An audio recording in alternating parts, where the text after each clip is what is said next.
Zup katambay! May desisyon ka ba sa buhay na pinagsisihan mo? Isang maling desisyon na pwedeng magbago ng direksyon ng buhay mo. Katambay, noong unang Holy Wednesday, may isang desisyon na ginawa. Tahimik, pero mabigat.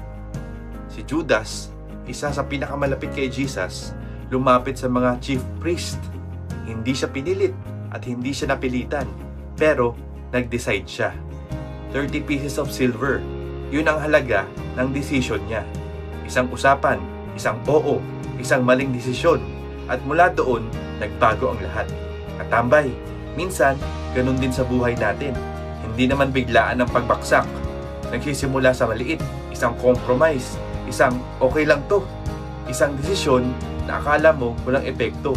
Parang chat na hindi mo dapat sinend. Pero, sinend mo pa rin. Tapos sasabihin mo, sana hindi ko na ginawa.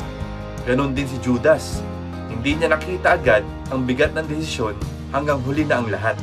Katambay, hindi lahat ng mali halata agad. Minsan mukhang maliit pero malaki ang kapalit. Bago ka mag-decide, huminto ka muna, magdasal at sumangguni sa Diyos. Hindi lahat ng pwede ay tama.